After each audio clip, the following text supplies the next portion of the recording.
morning.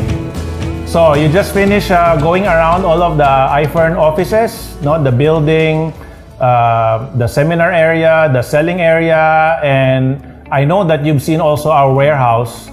No, so bakit siya tinatawag na diamond tour? No, many say because diamond is clear. No, but we would like to say that diamond is the hardest substance made on earth.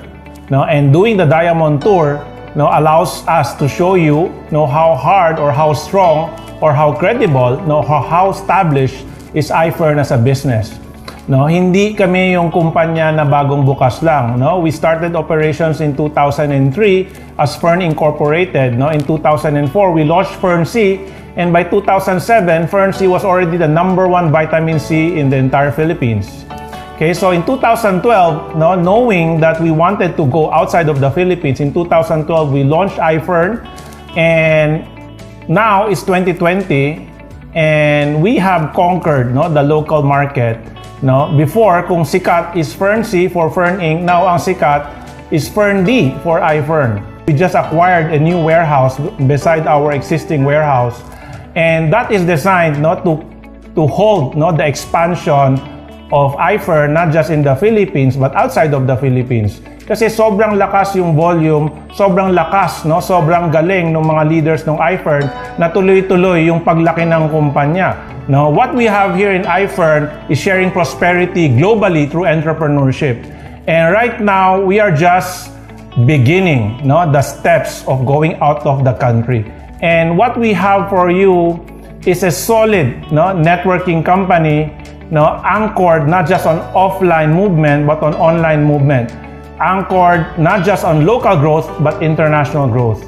And all of our products, no, are very important in the current global scenario. And what we have is vitamins that boost your immunity. So, coupled with the products that are very important, no, during this time is a marketing plan, no, or a business system that has withstood, no, or have conquered. No, what we're telling you is right now we are just beginning. And if you're watching this video, then napakaswerte mo. Ikaw ang unang nakakita ng video na to sa lugar ninyo, sa pamilya ninyo, sa kumpanya ninyo, or sa barangay ninyo.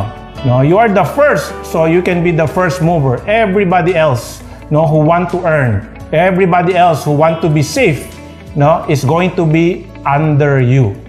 No, etong mga leaders namin, no, na makakasama ninyo dito sa Diamond Tour, no, yung nakapag-ikot, no, nag-explain kung anong meron dito sa iFern, no, sila nauna lang sila ng konti sa inyo. They were ahead, no, by maybe just 1 year, no, some 2 years, no, maybe the longest 4 years, no, nauna sila ng 4 na taon, pero napakalaki na nung pagbabago sa mga buhay nila. So kayo, you're just watching today. No, I'm telling you, it's just the right time for you. Our message, no, or my message to everybody, no, the Filipino, no, should not be second-class citizen. The Filipino should not be known as OFW and seaman. No, my dream is for the Filipino to be known as international networkers, to be known as successful entrepreneurs. And this little company, no, from the Philippines called iFern is branching out. Is going to you, going to your area, now whether online or offline, whether they will visit you through Zoom or they will visit you in person. Now the question is, mauuna ka ba or magpapaiwan ka na naman? Now the question is, do you want to be on top or do you want to be at the bottom? Now if you're thinking too late na, I tell you, now we only have 300,000 active members in iFern right now. No, the world has 7.8 billion people, and you can be on top of any million or any billion of people if you wanted to. So make your move right now. Come and join us. Come and visit us. If you are allowed to come and visit. If not, you know, panurin mo, ulit-ulitin mo tong video na to. Tignan mo, totoo ba siya o peke. Walang special effects dito. Katotohanan lahat yung pinapakita namin. Come, join us. We will make you rich. Our vision, no, sharing prosperity globally through entrepreneurship. Come and be our partner, and I will make you rich. I guarantee it. Thank you.